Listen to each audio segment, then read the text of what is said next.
Бұл таңғажайып оқиға көптеген адамдардың жүректерін елжіретіп және де көздеріне еріксіз жас алатыны анық. Соңына дейін тыңдауларыңызды өтінемін. Бұл таңғажайып оқиғаны араб елдерінің бірінде білім алып келген жігіттің аузынан естідім. Бір мұсылман дәрігерінің Орталық Африка Республикасында қызмет атқарған кезінде болған жағдай екен. Оқиғаны сол әйелдің өз аузынан тыңдап көрелік. Сахараның оңтүстік аймағы, халқының көбісі қайыршылықта өмір сүріп жатқан Орталық Африка елінде бір ауылдық ауруханада жұмыс істеп жүрген кезім, дейді дәрігер әйел. Бір күні түнде бізге бір әйелді алып келді. Аяғы ауыр екен, іші қатты ауырып, жедел жеткізіпті. Бірақ босанатын ай күні жетпесе де, уақытынан бұрын босандырып алуға тура келді. Өкінішке орай, біз қанша күш салып, бар мүмкіндігімізді пайдалансақ та, босандыру барысында жүкті әйелдің өмірін сақтап қала алмадық.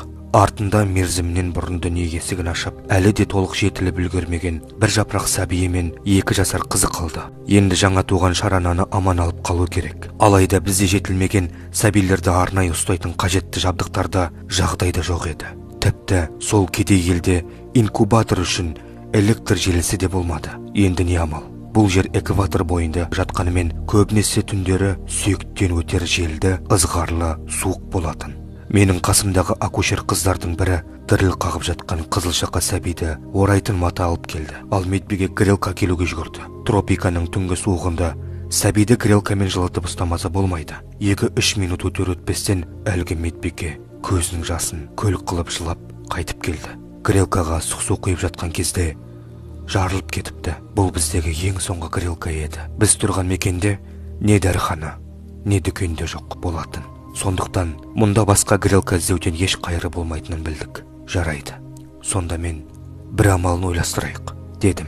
Жанымдағы дәрігер құрбыларыма қарап, баланы жылы болатындай етіп отқа жақын жатқызу керек. Отқа тым жақындатып не алыстатып алмау қажет. Әйтпесе, мынадай салқын түні сәбидің адам боп кету екіталай. Ал өзіміз есіктен суық ұрмау үшін сәби мен есіктің арасында жатамыз. Алдағы бірнеше күн баланы жылы ұстауымыз қажет. Аурухананың жанында балалар үйі бар еді. Ертесіне таңертең мен намаз оқитын бірнеше жеткіншекті қасыма ертіп мешітке бардым.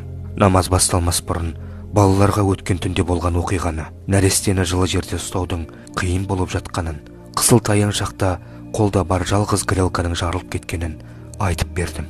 Грелканың көмегі көп болар еді, дедім. Айы күні жетпеген сәби сәл тоңазысақ шетінеп кетуі мүмкін. Және мен балаларға сол сәбидің 2 жасар әпкесі бар екенін, кеше анасы қайтыс болғаннан кейін жетім қалып жылап жатқанымды айттым. Әңгімемді ден қойып тыңдаған балалар намаз оқуға кірісті.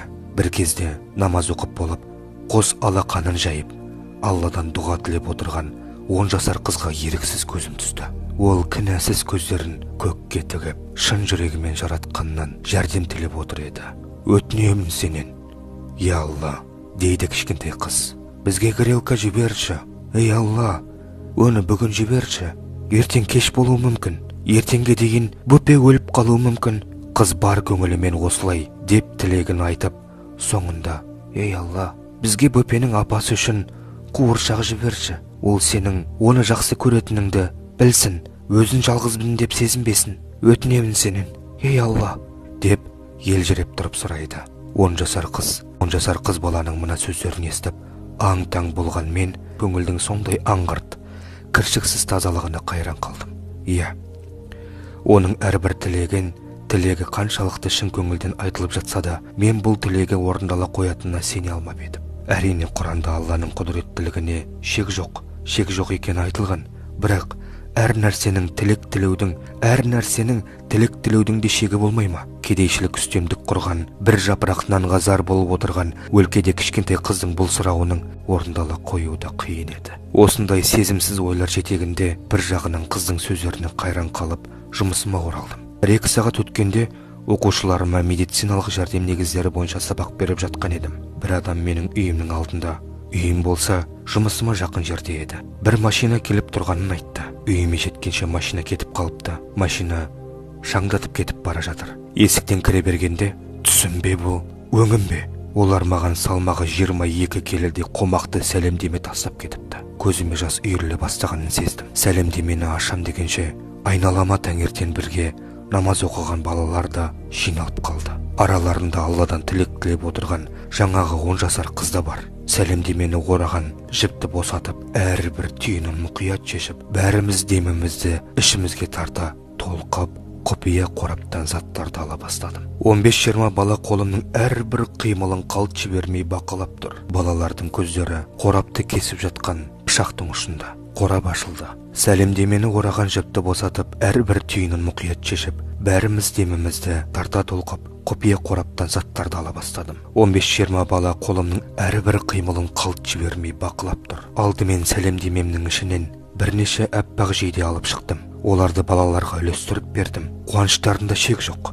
Артынша сырқат жандарға арналған бірнеше бандаж. Бандаж дегеніміз медициналық белбеу шықты. Одан кейін әртүрлі медициналық жабдықтар, жүзім салынған орамалдар, тағы да басқа заттар алынды. Бір кезде саусағыма іліккен бір нәрсе ұстап көрдім. Жоқ, бұл мүмкін емес. Қолыма іліккен нәрсені діріл қағып сәлемдеменің ішінен шығардым. Иә, бұл жап-жаңа резеңке грелка еді. Балалар қуанғаннан шуылдасып қоя берді. Ал мен көзімнен аққан жасты ұстай алмай қалдым. Сол кезде бағанағы 10 жасар қыз маған жүгіріп келіп, Алла тағала бізге грелка жіберген болса, онда қуыршақты да жіберген шығар, деді сеніммен, қораптың ішіне көзін жүгіртіп. Иә, әлбетте, қораптың ең түбінен әп-әдемі кішкене қуыршақ шықпасы бар ма? Мұны көргенде қыздың екі жанары жайнап сала берді. Бала көңілі қуыршақтың да бар екеніне мүлдем күмән туғызбаған. Ал мен болсам, жүрегімді жарған қуаныштан өз-өзімді билей алмай, көзімнен жас сорғалай берді. Мына қуыршақты кішкентай қызға апарып берсем бола ма?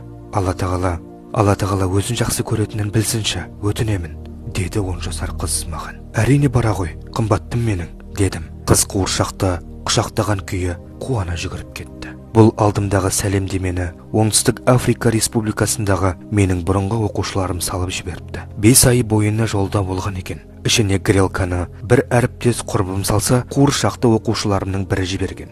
Сонау құрлықтың алыс түкпіріне сол сәлемдеменің дәл мезгілінде қажет болған шақта жетуін қарашы. Алланың мейіріміне шын көңілмен сенген 10 жасар қыздың дұғасы қабыл болып, сұраған грелкасы мен қуыршағының сол күні келуі таңғажайып оқиға емес пе? Құрметті, қадірлі бауырлар, міне, дәрігер әйелдің басынан кешкен осы жағдайы кім-кімнің де көңілін қозғап, жүрегін жібітер аян. Құранда Алла тағала былай дейді: олар дұға жасамай жатып ақ, мен олардың тілегіне жауап беремін, дейді. Қымбатты, қадірлі мұсылман қорғаны парақшасының оқырмандары, бұл жан тебірентер оқиғаны туыс жандар мен дос жарандарға айта жүріңіздер. Өздеріңіз ғана тыңдамай, жақындарыңызбен бөлісіңіздер. Егерде бұл оқиғадан ғибрат алсаңыз, немесе бұл оқиға көңілдеріңізден шықса, онда пікір қалдырыңыздар. Және де қолдау ретінде парақшаға тіркеліңіздер. Сіздерге Алланың рақымы жаусын. Ассаламу алейкум.